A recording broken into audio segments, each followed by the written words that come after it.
This episode of the BJJ Foxcast is brought to you by BioPro. BioPro is an all-natural alternative to prescription human growth hormone, which aids in recovery, anti-aging, metabolism, libido, immunity, skin health, cognition, sleep, and stress. Just one vial per day provides a substantial boost to all of these growth factors. Okay, so that's what they want me to say. Here's what I know as an aging grappler. I've been using BioPro Plus and the nighttime variant, BioPro Plus Cortisleep, for several months, and it feels like I've grown a third lung. My gas tank is noticeably bigger, my recovery is faster, and I'm back on the mats much quicker, not just between training sessions, but between rounds.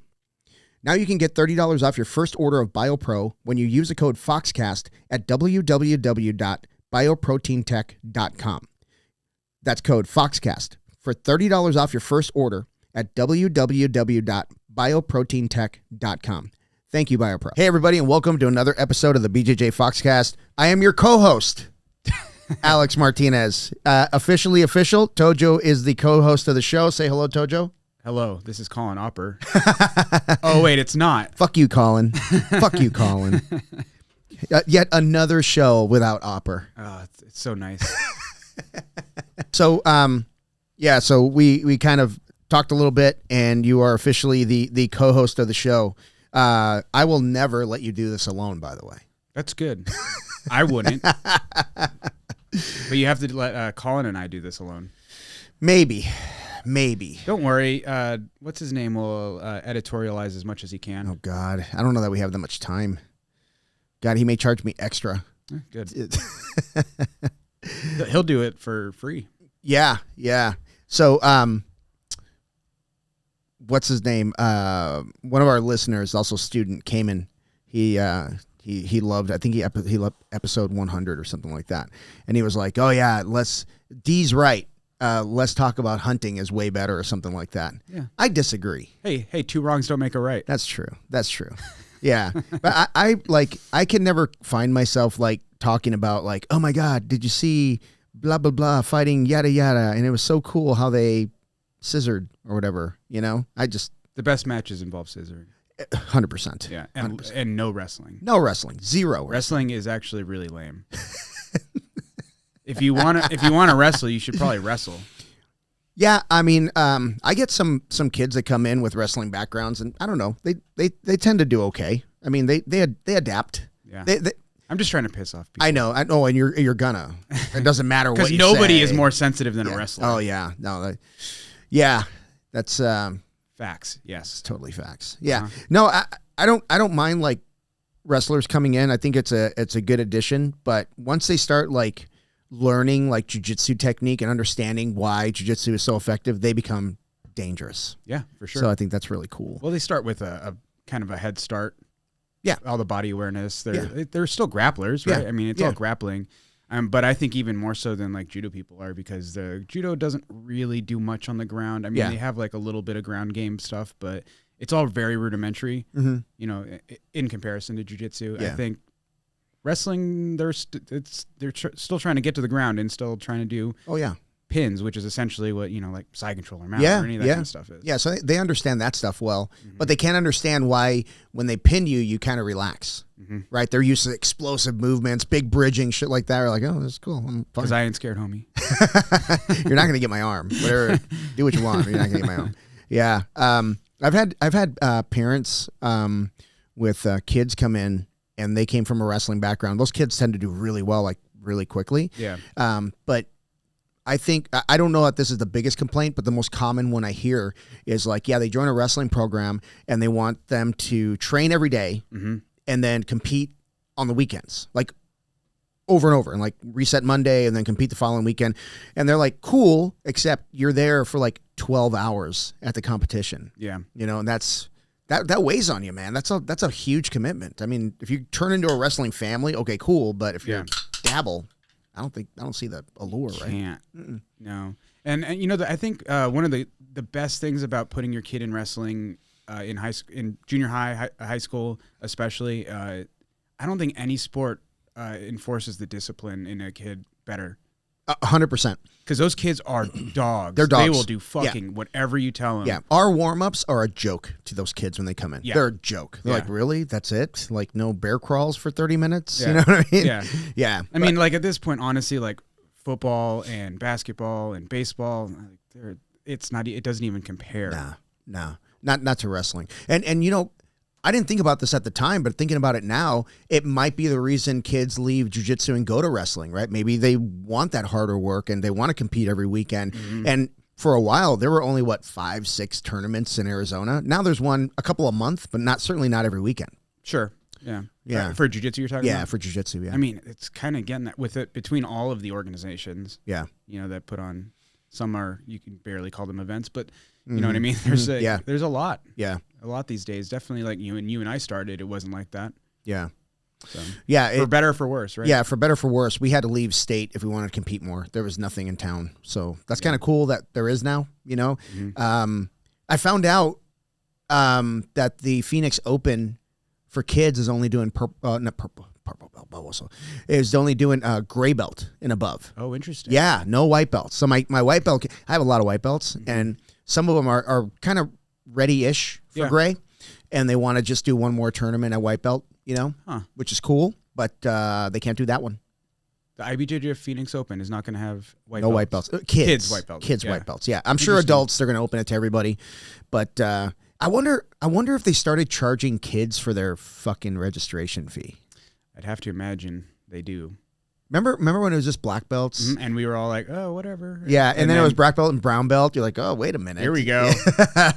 And I don't think they went down to purple, but I think it was just like brown belts for I think it was like a year or two, and then everybody had to register. But it was kind of like a badge of honor that the brown belts are like, oh, I got to register this year. And we're like, oh, really cool. Now I'm like, cool, you get to spend a little extra money. Another $38 or whatever the hell it is every year. For me, like, I'm so like financially motivated that like it kind of like forces you to want to compete more. Yeah. Oh, for sure. Because if you just do one tournament, you sign up, you know, before the first, like, the price bump or whatever, it's $130. Yeah. Which isn't a cheap. That is expensive. It's still an expensive tournament, but then you also have to spend $30 for your membership. Yep. So it's like $160 right out the gate. Right out the gate. Yeah. So the more you do, the less or the more that spreads out, right? Yeah, for sure. So it's like incentivizes you to compete more, which they got me. Yeah.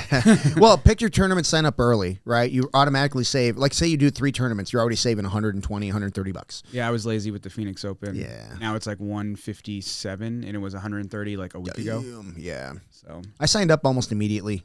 I hate that they don't announce it in time. Like they just wait.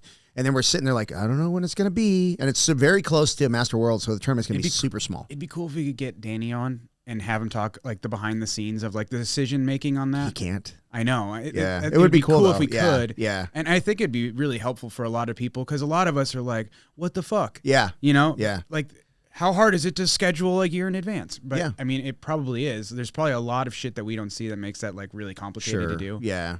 You know, if you don't have the venue, you can't announce it. Yeah. Right. So that's probably a part of it, right?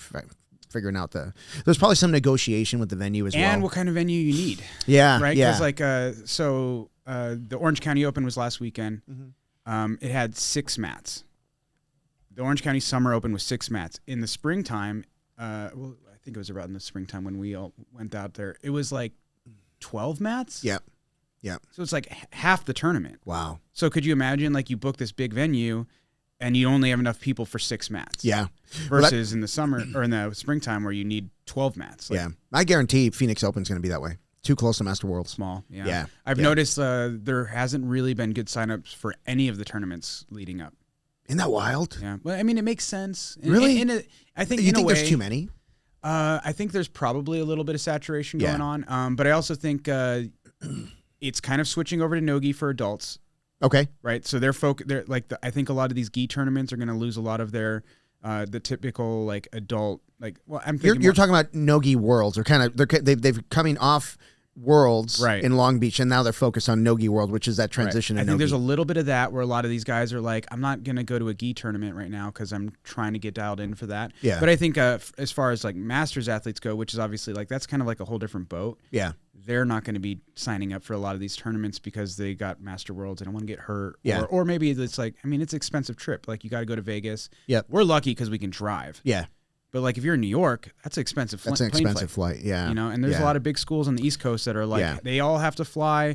They have to get maybe rentals, you know, maybe obviously they have to get like a hotel or, you know, Airbnb. It's not cheap. Yeah. Or small town cat from the Midwest who flies out of a small airport. It's fucking expensive to fly out of a small airport. Right. Flying into Idaho Falls, I probably paid almost double what I would pay if I would have flown to Salt Lake. Yeah. You know what I mean? And Salt Lake is what, like a couple hours away? No, it's like, I think it's like 6 or 7 hours. It's not close. What's the one? Oh, is it Boise that's on Boise? the southeast? Boise's like 4-hour drive, so it'd be like what, 45-minute flight. Yeah, that wouldn't be bad, but I don't know that I want to drive 4 hours. So so I'll tell you about that. I flew into Idaho Falls, and I have the Southwest card, right? So I get points for flying, and I had enough points that like the upgrade to first class was like almost nothing. Now let's talk about first class on a plane with like 30 people. All right, it's just a bigger seat. I'm closer to the cockpit. You know, that's it. Here's the downside. I get on and I'm like, oh, this is kind of nice. You know, got roomy, and the lady gave me a little orange juice. You know, it's kind of cool. Yeah. And then halfway through the flight, I was like, I gotta piss. I'm like, huh, where's the bath? Oh shit, bathroom's way back, way back. And so I'm like, okay, no big deal. I'll just, you know, I kind of looked to see that little red thing went green. Mm-hmm. And I get up and I go, and right away, somebody saw me coming. They get up and they go into the bathroom first. I'm like, damn it. Yep. And I'm like, I don't want to walk back to my seat, but they're like, you can't stand in the aisle. And I'm like, I go, okay, well, I'll just sit next to this cat. He's got his bag on the seat next to him, and he's on his phone, and he looks up at me, and he just looks down. I'm like, you should have just picked it up and dropped it in his lap. I sat on the corner of that seat next to his bag, and yes, I was ripping ass the entire time. Fuck yeah. Because that's a social contract that basically can be broken at that point. Yeah. He fucked up. Yeah. So that's all. It's not my fault. I had to go, and he knew I had to sit. And you know what? Honestly, I probably would have farted anyway, but it would have soaked into the seat better than just my butt cheek, right? Because I think those seats are designed to just suck it up. Yes, they soak it up. I just blasted, like, it was almost like my butthole was like next to the seat, and I was just blasting straight down. This will be a great reel of us talking about farting on airplanes. Steven, cut this bitch up. Let's do it.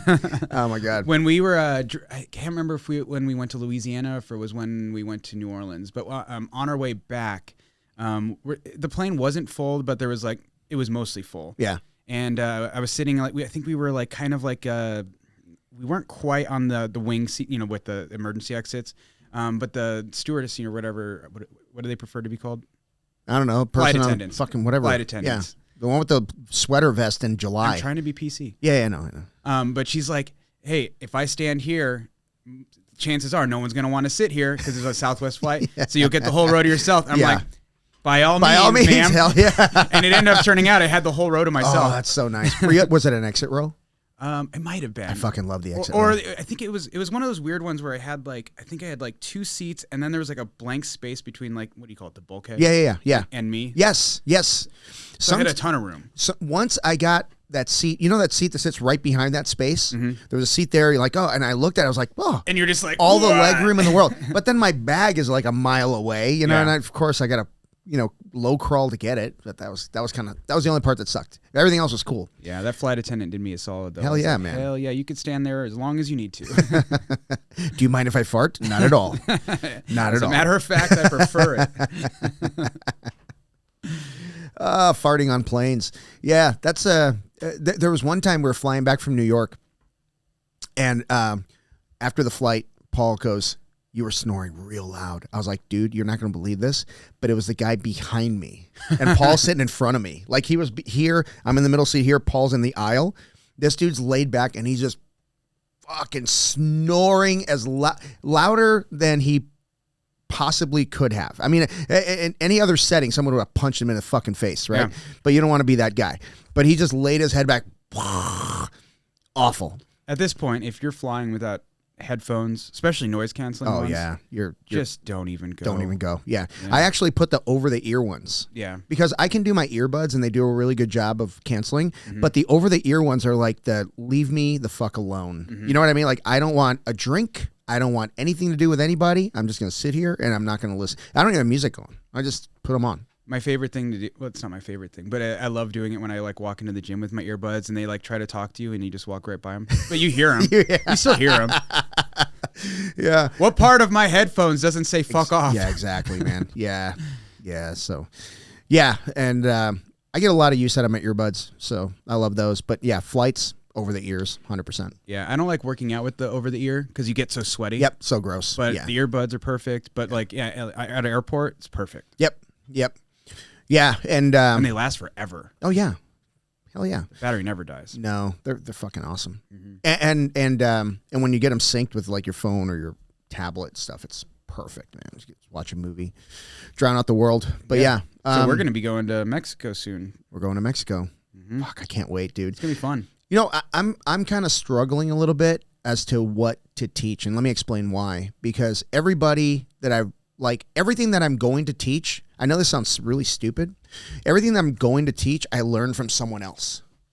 I mean, yeah, that's how. I know, but I feel dirty. I feel kind of dirty teaching it. Dude, you know what I mean? So on Sunday, I covered for Ramsey, and well, let me rewind. Kelsey, Ramsey, and I went to Adam Warzinski's seminar. Oh, cool. Which was really fucking good. Yeah. Like, it was a long seminar. It was 3 hours, and then we rolled.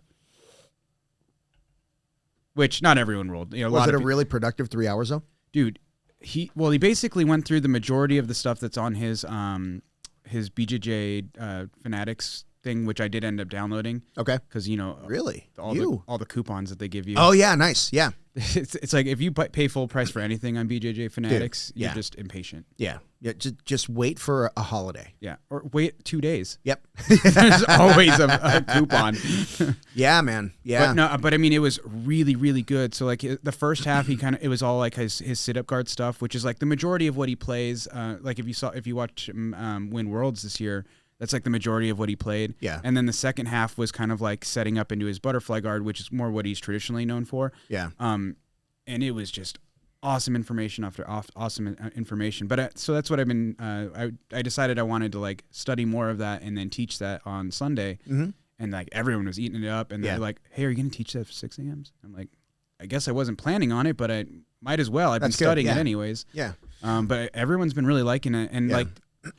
You know what's really cool about his stuff is like none of it's like it's not anything crazy. You're not like doing some weird inversion or weird like secret traps. It's all like really fundamental jiu-jitsu, you know, like sit-up guard and, you know, half guard stuff, like and getting to butterfly. It's like that's all like real fundamental jiu-jitsu. Yeah. He's just really fucking good at it. That's what like BJ Penn called like advanced basics. Yeah. Like you just take the basics and you ram them down people's throat.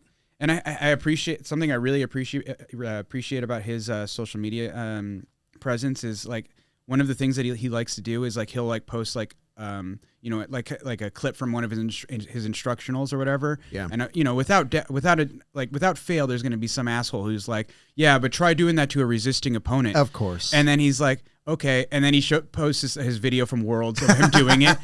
It's like, is there a higher level opponent that I could do this to? Against another black belt at Worlds? Yeah. Yeah. No, we had Kevin swing by, Kevin Carrasco, who I think he was the only American to podium at Worlds this past year. I don't want to say that for a fact. I don't know for a fact, but I think that's accurate. I think he was like the only one, right? Mm-hmm. Which is awesome. But I talked to him about his training schedule, and he's like, as long as he's not injured, like he's probably going to go. Yeah. Like he just does because he wants to stay in shape, you know, so he's going tournament after tournament. And at his age, I think that's brilliant, right? Yeah. Get yourself out there as much as possible. You never know what can happen. You know what I mean? So, and he's very capable of winning it all. Of course. Yeah. Of course he is, yeah. Yeah. So I really enjoyed that conversation I had with him, and he's going to do some training for my coaches coming up soon. That's awesome. Yeah, I'm really excited for it. I want to collaborate like with high level young guys who want to pass along that knowledge that they have in real time. Yeah. Right. This is the most current stuff that they're using. Yeah. And then train my coaches up, and then they can incorporate that into our curriculum. Yeah. As we move along, and I think it's gonna be a good collaboration. Yeah. I mean, a lot of that stuff, like, especially like if you've learned it like maybe a decade ago, it might not even be all that relevant anymore because like remember like when barambolos were like the thing like more or less around the time when you and I started. Bolo. Yeah, everybody was baramboloing. Like the Mendes brothers and Meow brothers had like big instructionals that they were in the magazines, remember? Yeah. Literal magazines made out of paper, guys. Yeah, made out of paper. And then, if you were lucky, you could find a DVD with their instructional. That's a circular disc. Cars used to have like, somewhere you could insert those things. And but like, you know, people like learn how to deal with the berimbolo. Yeah. And then it becomes like a less effective technique, right? Yeah. So it's always nice to have someone who's like, at the high level currently, because then you know like what people are like really using at the high level and what is actually effective at the high level right now. And the other thing that I really liked about when you talked about countering that berimbolo is it wasn't really an evolution as much as it was like, well, I guess you could call it an evolution. But 1 year Bolo's like, holy crap, be careful. Yeah. And then the following year, like Leandro Lowe would like lift the guy's sleeve as he's trying to pass so he couldn't bolo on him. Yeah. Or knee bar him as he's inverting. Yeah. You know, it's like you had Orlando Montero. He's like, yeah, they go to bolo, I just bring the leg over and I ankle lock him. I'm like, oh shit, that's cool. Yeah. So you came and Mendes brothers had another way of killing it, and you re-bolo them. Yeah, like re-bolo. Yeah, basically. Marcio Andre kills it by grabbing the pant leg and stuffing it. Yeah, dude, you can't move. Yeah. So a lot of different methods were used, but I guess the cool side of that is it was so effective that everybody took the following year to learn how to kill it. Yeah. That's pretty impressive, right? I don't know how it came about or who started doing it. My first experience was always watching the Meow brothers do it because they were probably the most aggressive at it. Like they forced it, and there was really little people could do for a while. Yeah. Yeah, I mean, it is very effective. Well, anytime someone inverts underneath you and if you're not familiar with that inversion, first of all, it's kind of confusing because you're not sure where they're going to end up. Yeah. You know, because like they're inverted. So it's kind of like, all right, now let me think. All right, so their left arm is actually the right arm. You know, it kind of gets confusing if you're not familiar with that, or if you don't have people do that to you. Yeah. And that's kind of, I think, where they caught a lot of people off guard, you know, in the early days of the berimbolo. So I don't know, it's really cool to see people like learn how to counter it, but then it just makes the berimbolo better once the guys who stick with it. Yeah, absolutely. Learn how to counter the counters. Yeah. Or like learn what not to do, like leave your leg out for that knee bar or the ankle lock that you were talking about. Yep. Like it just everything just gets better and better and better. Yeah. And another cool thing about jiu-jitsu is the stuff that we learned back in the day is like new again. I know, right? Right? It all comes around. It's like new again. Yeah. And there's times like I remember we were still under Novignao and I was still training at Paul's. I think maybe I've been as a blue belt or a purple belt. But there were guys that would leave for a while. And we had a lot of guys come and go, but some guys would leave for like a year. Yeah. And then they would come back.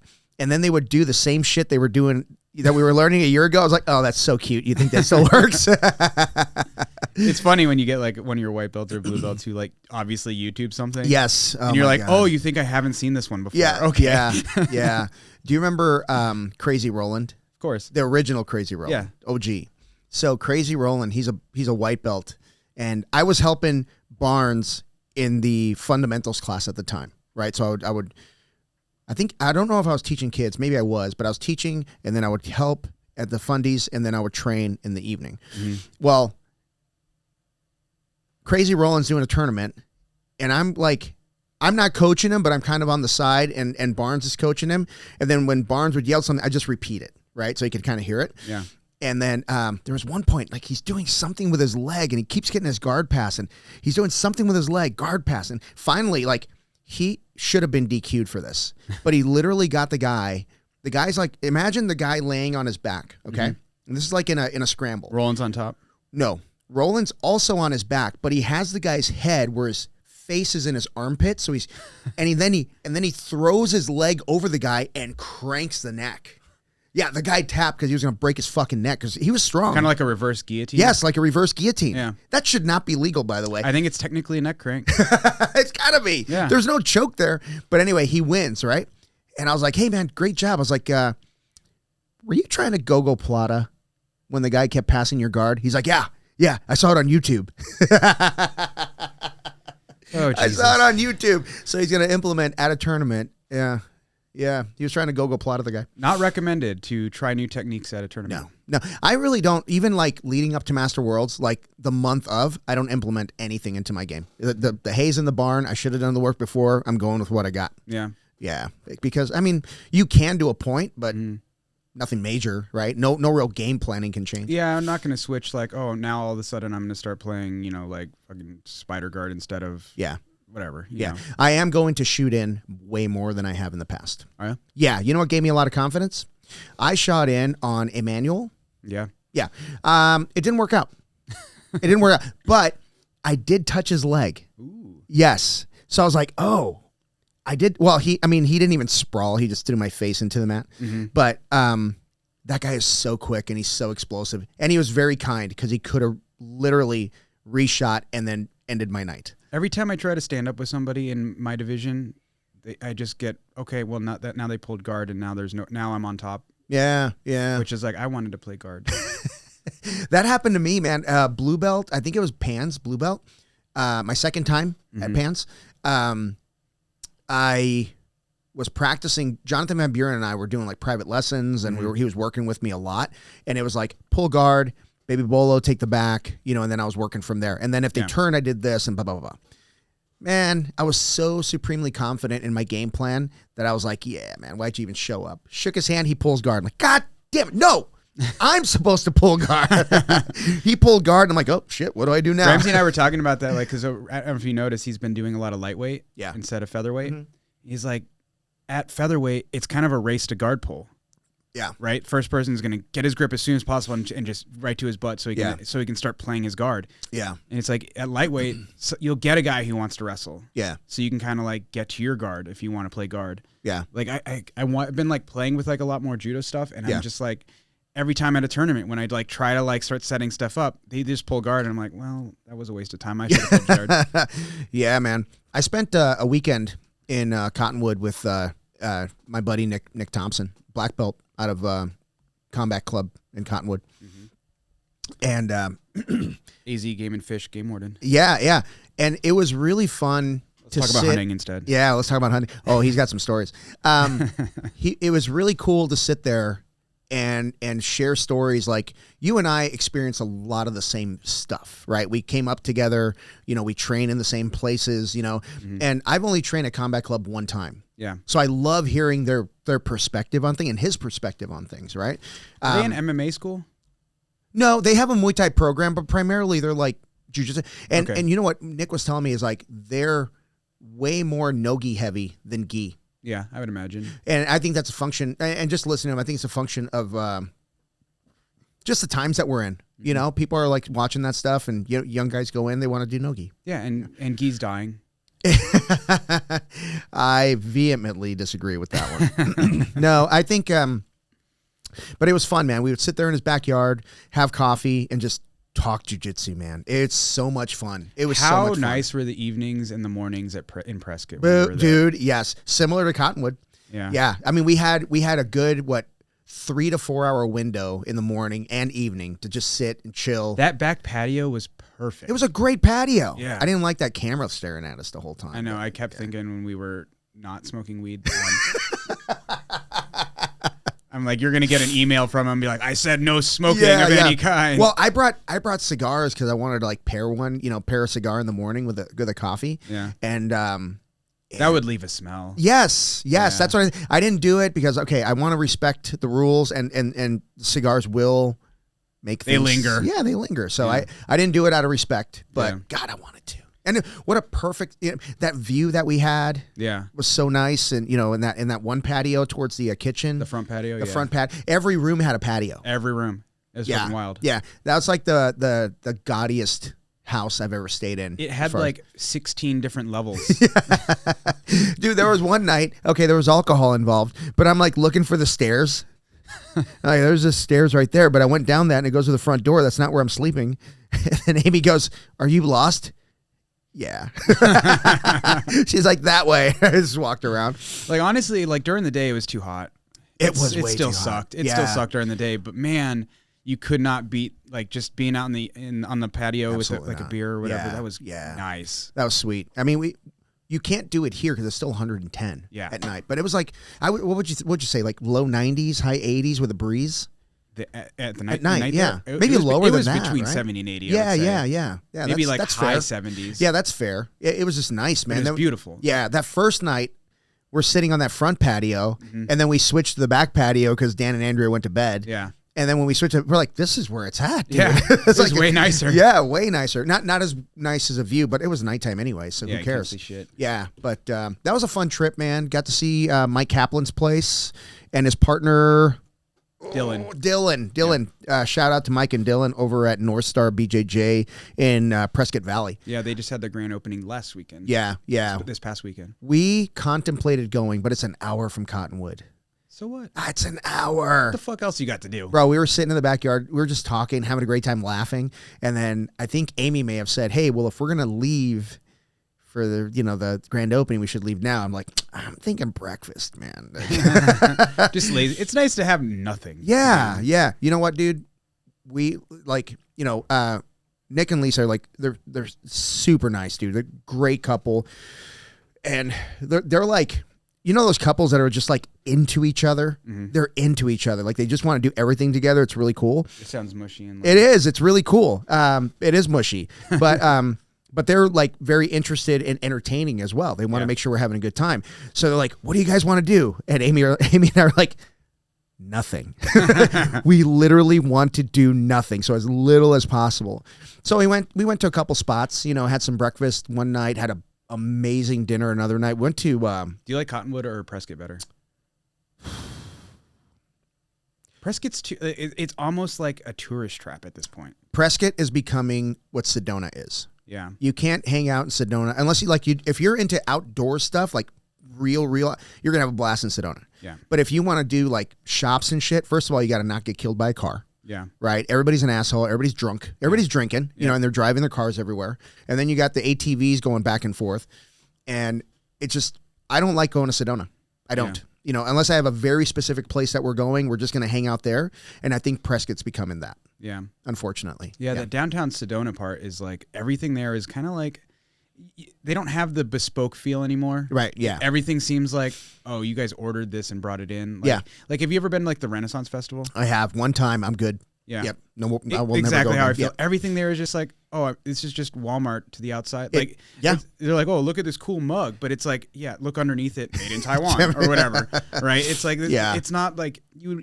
I don't know. I just expect like something like that, like a festival or going to a small town that you'd have more bespoke stuff. Yeah, right? yeah. Like kind of neat. Like, oh, look at this. This guy's a potter, and he's like actually like making. That's Cottonwood. Yeah, that's Cottonwood because it's still a small town. It's still a very small town, but they have like if you want a high end meal, you can find it in Cottonwood. Sure, it's really good food, and like all of downtown is either like a crystal shop or an antique shop or a restaurant. You know what I mean? So you can go there and you can bar hop if you want. And you don't have to go 10 miles. It's literally like 5 blocks. Yeah. And then if you want to see, if you want to go up to Jerome, that's where we had dinner in Jerome. Yeah. I think the name of the place was Clarkdale. No, Clarkdale was the town that we went to the day before. I can't remember the name of the restaurant. Yeah. Small little place. Really, really nice, dude. The wait staff was awesome, and the meal was amazing. Are you saying that they were better than the server we had in downtown Prescott? The lady that was mad that we were there. Oh, my God, yeah. Yes, way better than that. Way better. Oh, my God, I forgot about that lady. She was mad that I ordered a coffee. She's like, I said cold drinks. I was like, yeah, well, I want coffee, so fuck you. Yeah. What was that little, I hate to say like a Western-looking place because all of them are Western-looking places, but I can't remember the name of that place. Who cares? I don't want to even advertise for them. No. That place in Prescott we went where it was upstairs. That place was awesome. That was fun. That was awesome. They had live music, but it wasn't obnoxious. Right, yeah. And then they had, good whiskey selection, good beer. And it wasn't cool. Packed. It wasn't packed. Yeah. Yeah, everybody was cool. And it wasn't packed. And we just kind of crowded around one little table. That was kind of cool. We're yelling over each other and shit. Fucking awesome, man. No, that was my favorite place that we went. Yeah. I came back from the bathroom. And I told Amy, I was like, I saw a placard that said 1877. I don't know if that's when this restaurant was founded or the last time they cleaned the fucking bathroom. Yeah, I would definitely not sit on anything. No, dude. I had Hep A by moving the door. Hep C by the time I left. It was all, I A through C. I have them all. Turns out there's D now. It's inside me. It's inside me. Just wait. Just don't go near my urine. Yeah. If I do piss, I'm going to piss on their floor. They won't notice. Yeah, that place was, it was, the bathrooms were dirty, but the bar and the restaurant part was nice. Yeah. Yeah, it was. And like you said, good booze selection. Yeah. The wait staff was like on it. Yeah. Had no problem. Yeah, no problems. You just walk up to the bar and they helped you right away. Wasn't one of those like you're looking down and they're like, I got here like 2 hours before that guy. Yeah, like, why are you serving him now? Yeah. And so when the guy showed up, the musician guy with the guitar and his computer, and he was like 60, I'm like, ugh, here we go. He was good. Yeah. He was good, man. I enjoyed it. It was no fun. complaints. Like I said, it wasn't obnoxious. It wasn't like, too loud, wrong vibe. Sometimes they get the wrong kind of like music in a place like that. And the whole place was like, what, maybe 2,000 square feet? It was small. Yeah, a small place, but it was a lot of fun. Yeah. And then there was one place we walked in. Second day we were there, we walked in that first place, and it looked cool, but they were like cash only. I guess that's a big thing over there, right? A few places are cash only. Lame. Grow up. Yeah, I know, right? No credit cards at all. Yeah. Interesting. So yeah, so that kind of makes it a little bit different. Maybe they're just trying to keep like local places local. Maybe they just don't want people to come there. They had a few people in there. It wasn't empty. You know. Yeah. And then went to that one place where that cowboy guy held the door for us. Oh, that was the same place where the lady was mad. That was where the pissed off lady was. Yeah. I mean, honestly, like the restaurant looked cool. It looked like they probably had good food. We had already eaten, and it was we just eaten. We were looking for drinks, and she was like, "Oh, shit." Yeah.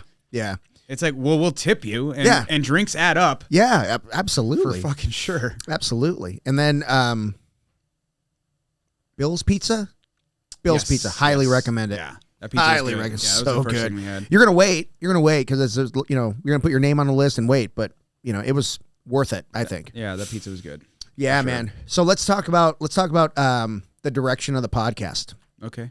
I was talking to Steven, and I was talking to him about changing the room.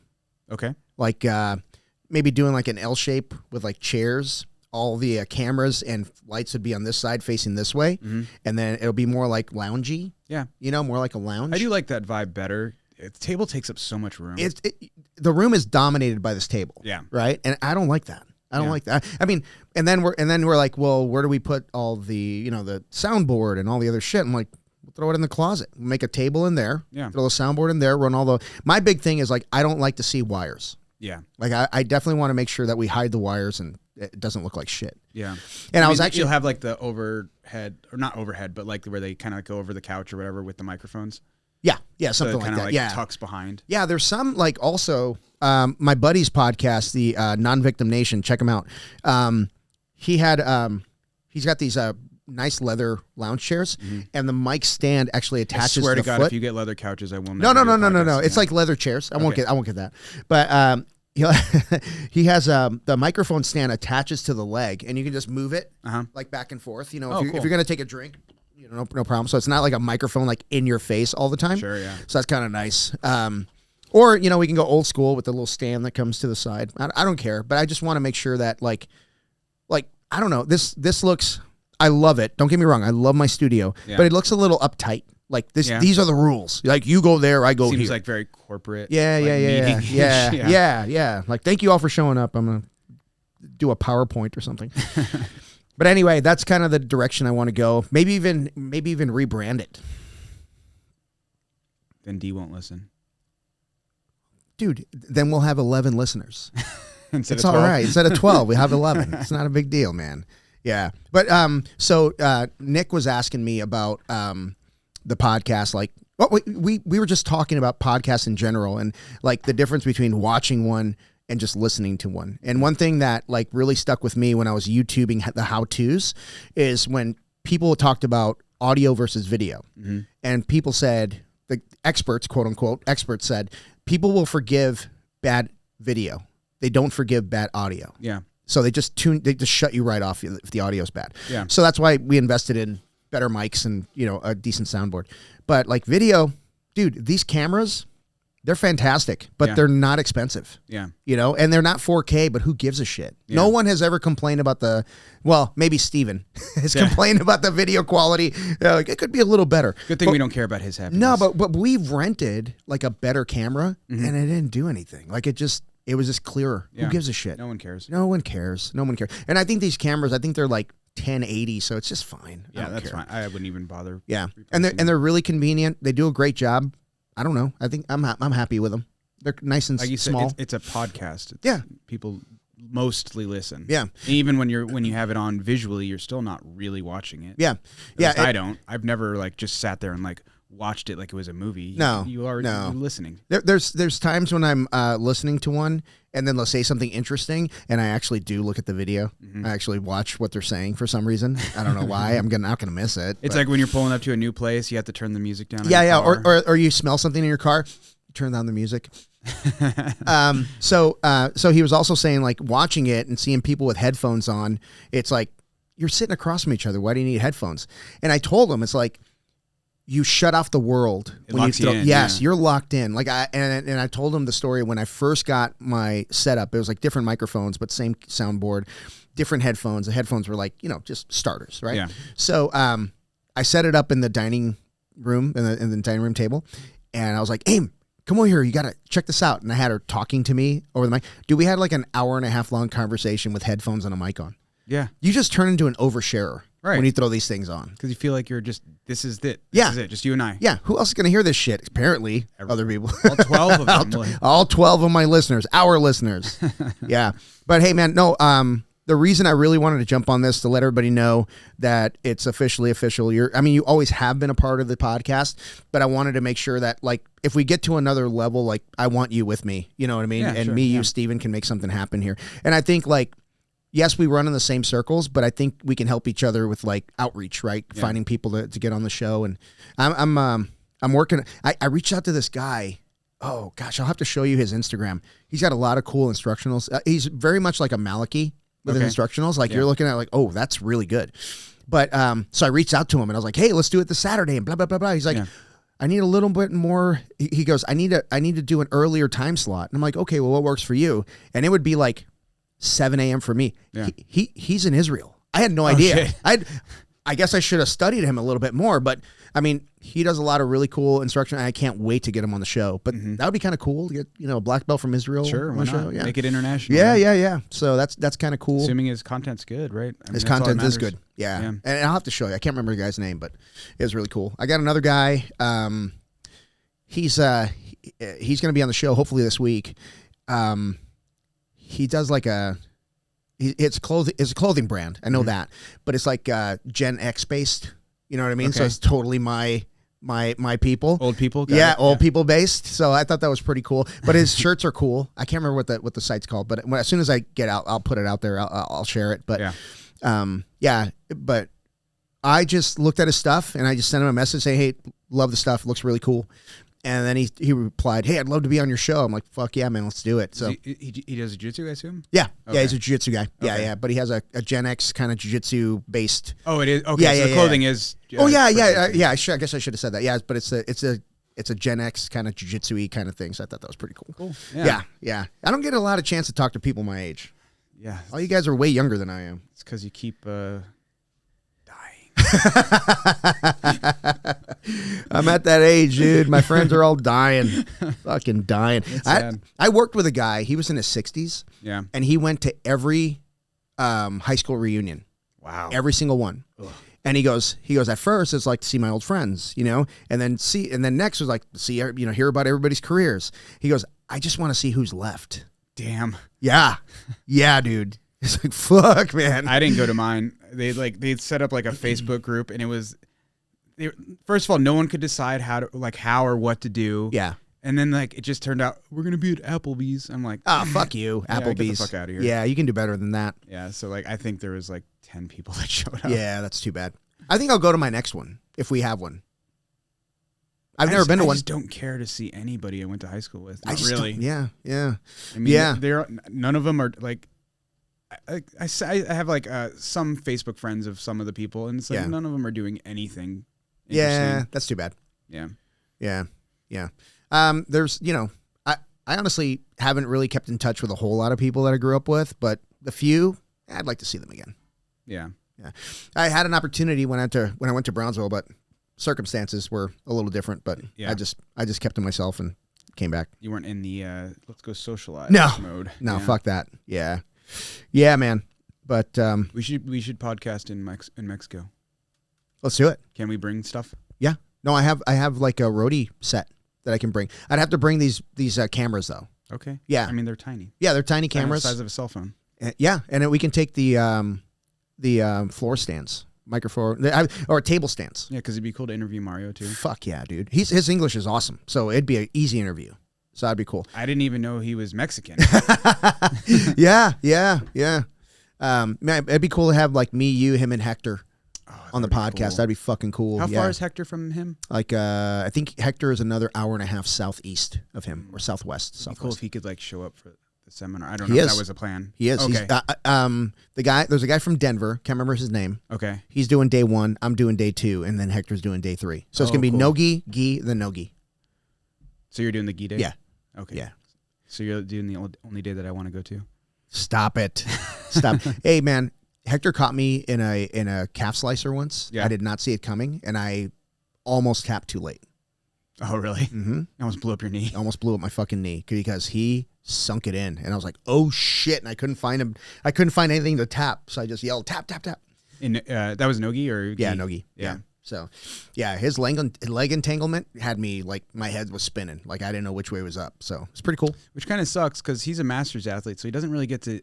Even though he knows the stuff, he doesn't get to use it. Yeah. In tournament, showcase it. Yeah. Unless he decides to compete at adult or go do one of like the submission only tournaments. I mean, he can do a lot of what he does. In the Masters division, but not. I mean, like the calf slicer, obviously you can. Yeah, but but his heel hooks and all that stuff are negated by the rule set. Yeah, which is kind of lame. But. Yeah, it is lame. It sucks. But I mean, it's the world we live in, and people last longer when their knees aren't blown out.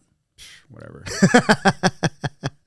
Crybabies. Yeah, man. Yeah. Tap early, tap often. Tap early, tap often. I mean, it's like that's what it comes down to. Like when you're rolling with somebody who can get you, which a lot of people either don't know when they're rolling with someone like that, and that's how they get hurt, or they know and they just don't know when they're in trouble. Yeah, it's like that's the recipe for danger. That's really like when I can't remember who taught me the toe hold, and they were saying like you may feel it in your foot, but I'm really attacking your knee. I'm like, oh, a lot of times, yeah. Yeah, and then he says, and then you're okay until you're not. Mm-hmm. So it doesn't hurt until it pops. There's not a ton of feedback, and even when it pops, it's not really like. It doesn't hurt like if you got kicked in the leg hurt. Right. It hurts as in like, something's wrong. Something's really wrong. Yeah. And now I have a very unstable knee. It's if you haven't had like a real knee injury, it's like it's hard to explain it to someone, or any sort of like ligament injury like that. Like it's just like a loss of mobility. It also like you can't apply the same force through it anymore. Right. And it's just like something's wrong. Yeah. Something's wrong. But it's not like. You see these guys milking injuries in tournaments, or like, my knee. That like injury that's timeout. Not how it feels. Yeah, they're full of shit. You don't writhe in pain. You're like, oh shit, my knee's tight. Yeah, you might like feel and start rubbing on it, but it's like, oh, that's not right. That's not right. Now, if someone were to like collide into the side of your leg, like in a football injury, yes, that's gonna hurt like a motherfucker. But these are like. Little tweaks here and there. Your knee gets tight. You're like, yeah, my meniscus is fucked. I was going to say, meniscus stuff I think hurts more. But like if you're talking about like popping your LCL or your MCL, like it hurts. Yep. Like it's not like it feels good, but it's also not like put you on the floor pain. Yeah. You know? Yeah, when I tore my LCL, I sat on the mat. It was at a tournament. I sat on the mat and the referee's like, are you okay? I was like, it popped. But I wasn't like, it popped. Oh my God. The ref is like, you just don't want to continue, big sissy. Well, like I didn't even stop when I popped my LCL. That was at the Phoenix Open like 3 or 4 years ago at this point. But like I didn't even stop. I didn't even realize it. I heard the pop and I thought at first, like in the heat of the moment, I was like, oh, that's just one of those like knee pops. Those good pops. Unquote. Yeah. And then my opponent, he like just like looked down. He's like, dude, you okay? And I'm like, am I okay? Yeah. I don't know. If he was concerned, I was like, That all right, scared now you? I'm concerned. He seems smart. So we both like stopped, Yeah. and I stood up, and the ref I didn't realize this because I don't give a fuck what the ref's doing at this point. Right. We're like kind of me and my opponent are basically assessing whether or not I'm okay, continue. which is really cool of him. Yeah. His name's Bryce. He actually trains at GD's. Okay. And he's one of the you'll see him all the time. He's one of the refs. Okay. For all the in-state Yeah. tournaments, but anyway, so I've stopped and I like kind of stand up and I'm like, trying to feel my knee and I'm like, it doesn't feel right. And the ref's like, look, and then that's when I like kind of acknowledge the ref and he's like, basically like, sit back down in the guard position. I'm like, no, I'm done. No. Yeah. Like I need to go see the doctor or whatever, the medic. The medic. Yeah. And I think you were doing like a matrix thing, right? You're going after his back. Yeah. And then after that, you and I were like, you got to listen to this one. All the matrix ones that are popping. All the matrix ones. Literally like the weekend after it was, God, who was it? Fuck, I don't remember. But it was like a big name who did this same exact thing. Yeah. He was screaming about it. I was like, come on, bro. I just did this. It wasn't that bad. and it's not like I like fully ruptured my leg. I got the MRIs and evereverything. Had to get surgery, the whole 9 yards, right? So. Ugh, yeah, I remember that. You're being a little bitch. I was so upset. Like I literally like after they like iced my knee, I left the venue. Yeah. And walked around it because I was like, I'm just gonna say "fuck you, knee," and then like that. My thought was like, maybe if I walk around the venue, it'll be okay. It's not. It doesn't work like that. Yeah, it doesn't work. For me, it was. I remember the first time I tore my my meniscus. It was a bucket handle tear in my left knee, and it was like right before PANS, purple belt. I'm sorry, brown belt. And I told Amy, I was like, well, I'm doing it. I went to a pain doctor, shot me up a little bit. And then I did that. And then we did a Vegas trip. And I can't remember. We did something else. And then I was like, okay, now I'll have surgery now. Yeah. I was like, when I was like, oh, should I get surgery? Like, I know I need surgery. Yeah. Should I? I'm like, I don't want to be out for so long. I don't want to, deal with like the cost and all that kind of stuff because it's not cheap. No, it's not. And I remember talking to Aaron about it, and he was just like, dude, they're there for a reason. You have ligaments for a reason. Yep. It's like, he's absolutely right. You'll never be 100% if you don't get it fixed. He's absolutely right. Yeah. So I was like, you're right. That's great advice, man. Great advice. Bitch. From a guy that's been injured, Yeah. I mean, I don't really know anybody who hasn't had an injury in jiu-jitsu. It's not if, it's when. It really is. Yeah. And it sounds kind of like bleak. Yeah. Like, why would you want to do a sport like that then? It's like, I mean, the juice is worth the squeeze. I think. It is, man. I believe so. I mean, why would you want to do triathlon when you can get hit by a car on a training ride? Hell yeah. That sounds fun. Just saying. Then you get rich. No, they leave you there on the side of the road. They don't stop. They don't stop and make sure you're okay. They got to get to work. Fuck that. They got to get to work. They got to finish that text. They got to finish that text that they're sending and then fucking kill another cyclist. Yeah, I had a friend get hit by a car. He didn't get like hurt, but he was definitely like not in good shape. Yeah. Yeah, it's a bummer. And I don't remember. I think, was that a hit and run? I think it was actually a hit and run. Really? Mm-hmm. But I think they like people like saw and got it. So they ended up catching the guy. But like, what are you gonna do? Yeah, that's a bummer. You're still fucked. You're still fucked. Yeah. Catch him or not, you're still hurt. Yeah, they're dead. Yeah, there was a few times. Like I remember, I was doing the loop around Ellsworth and Power. There's a big loop that goes out there towards the desert. Yep. And like down the beeline. Yeah, you got to come back up the beeline. Yeah, the worst fucking road on the planet. Worst road. Yeah. But then, I was on my way back, and it's like the end of the ride, and I'm fucking tired. Yeah. And I'm making my way back to the car. It's uphill. And then this guy in a Porsche just turns right in front of me as I'm going into the parking lot. Like, he just turns. And had I had more energy, I would have probably thrown my bike at his fucking car. Like, I was so mad at him. I was so mad. And it's funny because, like, I followed him into the parking lot, and I'm, like, on him, and he left. And he took off again. Yeah. Yeah, I was like, oh, man, I'm going to fuck you up. Yeah, you motherfucker. Yeah, it's pretty... But I mean, like, if you're, like, passionate about it, like, there is a worst-case scenario, and that's sitting on the couch and being a lazy piece of shit, living vicariously through, like, professional athletes, because that's what those guys... Oh, I watch football. Yeah. Okay, cool. Yeah. Cool, dude. Yeah, we used to go to the ASU games. Yeah. And my favorite thing to do was watch the Peakton High School game, Peakton High School guy that's like yelling at the quarterback. I would have done this. You should do this. Yeah. Oh, get up, you big baby. Dude, he just got hit by a truck. Like 3 trucks just landed on him. I think, give him a little grace on that one. You mean the kids' parents at any jiu-jitsu tournament? I don't know that kids' parents go like, oh, get up, you big sissy. Nothing like that. But, yeah. They all think they seem to know more than they do. Yeah. Oh, my gosh. Yeah. It's always fun, like, kind of educating them, a little bit. Like, I had one of my kids that was on the mat and competing, and 2 of the parents are yelling stuff. I'm coaching her, and the parents are yelling stuff, and then one of the parents says something, gets her attention, and she meerkats. Oh, God. And got swept. I was so freaking mad. I was so mad. So I go up to them after, like, all right, what we learned today, boys? Don't coach from the sidelines. I want every athlete to hear this and take this to heart.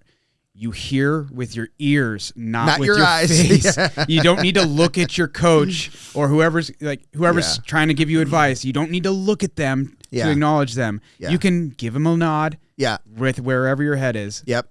Have you seen that video where that guy's like, this guy's on his back? It's a MMA fight. So this guy on his back, and he like looks up to like kind of like wave, and then the guy just sinks in this choke and fucking puts him out. Yeah. Oh my God, that's hilarious. Taps him out. Yeah, it's like, don't look up. Like if my coach is coaching, just be like, yep, I hear you. Yeah, yep, or just give him a little. Yeah, yeah. My favorite videos from MMA fights are the guys that the referee has to beat up to stop. Those are fucking cool, man. They come in, take another shot, fucking referee jumps them. Oh, yeah. I fucking hate those guys. Like they're assholes. Yeah. Kick them out of the organization. If you can't control yourself, then you don't need to be there. You already won. Like the guy's out. You don't need to hit him again. Like the fight's over. Well, I mean, there might be some bad blood, but either way, it's like, okay, sorry. Yeah. You just beat his ass. Yeah. You did. You mission accomplished, right? Yeah. Yeah. It's like, have you heard there's a new video out that like Conor and Khabib, and where they have like ring audio of Khabib just talking like mad shit as he's beating the fuck out of him, though. It's not like at the press conference where Conor has the advantage because he's really, really good at talking shit. He's getting his fucking face pounded in. Khabib's like, talk now. Bang. Bang. Like, oh, crap. Come on, let's talk. I would love to see that again. Yeah. And his corner, Khabib's corner is like, look at him. Look how tired he is. And he turns around and he just fucking like mean mugs him. He's not even sitting down. Like, yeah, it's pretty interesting. Yeah, too bad Conor didn't fight this. He was scheduled for a fight, and then I guess his foot was hurt or some shit. Yeah. Yeah. Wow. Yeah. It's a USADA foot. His USADA foot. He fucked up his USADA foot. He's definitely a lot bigger now. Oh my God, he's a gorilla. He dude. looks a little juicy to me. Yeah, like in Roadhouse, when we watched him in Roadhouse, I was like, so like his direction from the director was like, just do whatever you do. Yeah, be you at the weigh-ins. Yeah. That's basically his whole character in that movie. He is fucking unhinged in that movie. That character is wild. Yeah, there's shit exploding, and he's walking down the street naked, just boots on. Fucking hilarious, man. Man, that guy loves to post pictures of his hog. Like, I've never half seen of his pictures. So you either get a picture of him in a nice suit or him with his pants pulled all the way up into his crotch. Yeah. I'm like, bro. Yeah. I'm just jealous. Oh my God. Yeah. Oh my God. But it's hilarious. Oh yeah. I love that. Yeah, I was actually entertained by that movie. It was pretty entertaining. I mean, it's Roadhouse. It's Roadhouse. Yeah. It's not supposed to be like, a good movie. It's supposed to be entertaining. Yeah. It was fun. I liked it. And then we watched the original Roadhouse a couple of weeks later. Unwatchable.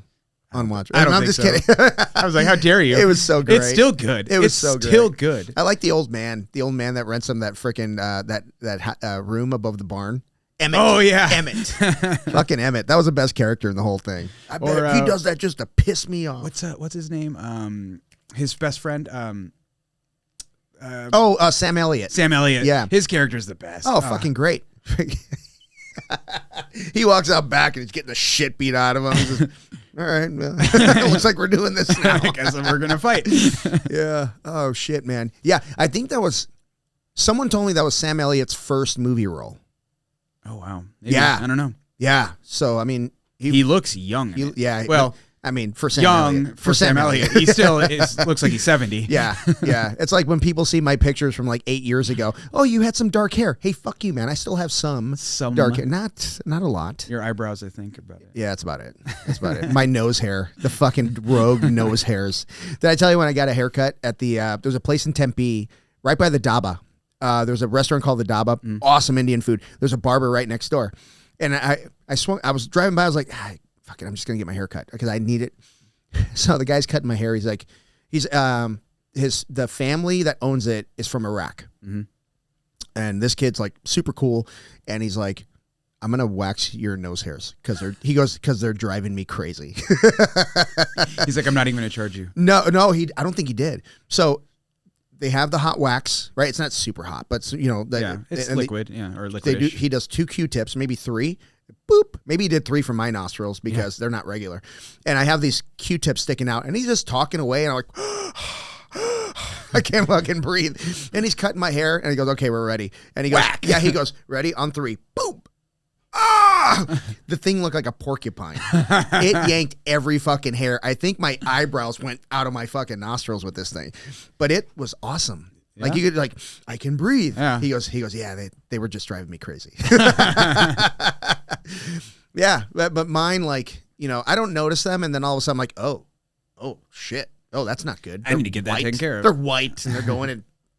Do they even sell nose hair trimmers anymore? Remember those things? Yes. There used to be like these little cylinder thing. You stick it up and they there. would just pull your fucking hair out of your nose. I had one, and I'm like, no, I'm not going to use this. Yeah, no, I have one, but it's not that. It's actually it almost looks like a small clipper, and then you just clean them out. But it takes a lot to clean mine out. Just go get them waxed again. Yeah, I'm gonna go get them waxed. Clear your sinuses out. Yeah, man. Listen, I wanted to do an hour. We're right at an hour.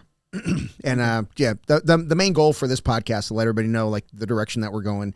And if you guys have any comments on what we should do with the studio, keep them to yourself. But yeah, man, thanks for doing this, man. Thanks for being on board. And no, this is gonna be really cool. Guest suggestions and topic suggestions are welcome. Absolutely. I really enjoyed what we did in episode 100 at 5 questions. Answering questions, yeah. And it took us on 3 hours to get through it. Yeah. So that was really cool. Well, it was 5 questions and a lot of bullshit. A lot of bullshit. Yeah. Yeah. So, I mean, that just sparked a lot of different, conversations. So yeah, I liked it too. Yeah. All right, everybody. If you love the podcast or if you hate the podcast, please like and subscribe. Follow us on Instagram. Follow us on Facebook. The website is being worked on as we speak. We're going to have swag. We're going to have shirts. We're going to have hats. We're going to have coffee mugs. That's all coming soon. I will announce that on Instagram, or Steven will announce that on Instagram. Let's be real. And thank you, Tojo. Of course. Steven, I'm sorry you couldn't be here today, but yeah, everybody, give us a shout out on, please share our stuff. If you enjoy the content, or even if you hate it, just share it and be like, this guy's full of shit. I would love that. That'd be great. So thank you guys. Have a great day. This episode of the BJJ Foxcast is brought to you by BioPro. BioPro is an all-natural alternative to prescription human growth hormone, which aids in recovery, anti-aging, metabolism, libido, immunity, skin health, cognition, sleep, and stress. Just 1 vial per day provides a substantial boost to all of these growth factors. Okay, so that's what they want me to say.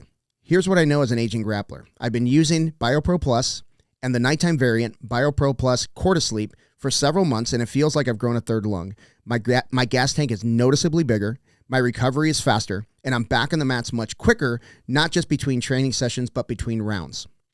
Now you can get $30 off your first order of BioPro when you use the code FOXCAST at www.bioproteintech.com. That's code FOXCAST for $30 off your first order at www.bioproteintech.com. Thank you, BioPro.